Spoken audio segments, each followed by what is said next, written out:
I'm going to whip up something really delicious with my sourdough discard.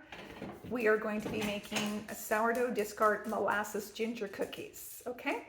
So I'm going to tilt the camera down so that you can see my bowl here as I start measuring the ingredients into the bowl. I've got my handy dandy little food scale here because everything is done in grams. And to start off with, I've already got in here 113 grams of unsalted butter that is softened, partially melted because I went a little bit too crazy on the soften cycle on my microwave. We're going to put 113 grams of organic grain cane sugar, which I just use white sugar. We're going to use 113 grams of brown sugar, 85 grams of molasses, and a teaspoon of vanilla, 57 grams of sourdough discard, and we're going to mix that all up, and then I'm going to come back. Okay, I'm back.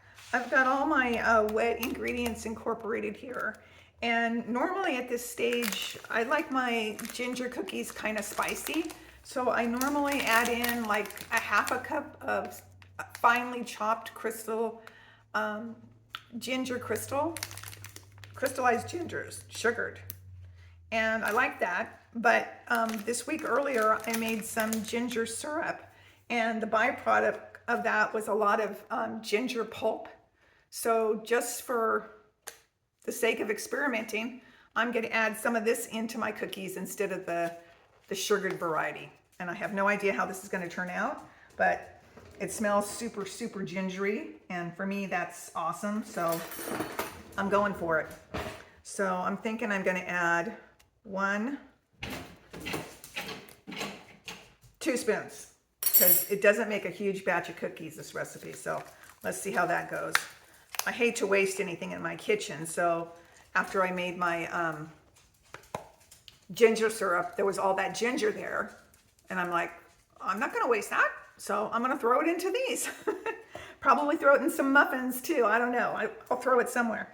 Now I'm gonna put my dry ingredients in here, which is 255 grams of all-purpose flour, 3/4 of a teaspoon Chinese 5-spice, which is this, a 1/4 teaspoon of ginger, which I will still use, a 1/2 teaspoon of cinnamon, 3/4 of a teaspoon of sea salt, and a 1/2 teaspoon of baking soda. And then I'll get that all incorporated and come back. Okay, here we go, we're back again. The consistency of this dough is kind of like when I make gingerbread cookies at Christmas time, and you chill it and you roll it out. So it's not a real thin batter, but now I'll take this, I'll put this in the refrigerator in an airtight container for up to 5 days. Because of the sourdough starter, I like it to like mingle in there and get that nice sour rich flavor going on. And after that, I'll take it out, scoop it with a cookie scoop, roll it excuse me, roll it in some raw sugar, and I might still chop up some ginger and maybe put 2 or 3 pieces on top of each cookie, just because I super like it. But I'm gonna be curious how this is gonna come out with all that ginger byproduct from my syrup. So it should be nice and spicy. It smells fantastic. This is cooked for about 12 minutes on 375. So it's just another way you guys can use your sourdough starter discard. And I hope you enjoy it. If you like ginger cookies, you'll like it. Have a great day. Good morning. I thought I'd jump on here. It's been about 5 days in the refrigerator for our molasses ginger sourdough discard cookie dough, and I decided to do it this way. So let me flip my camera here and show you.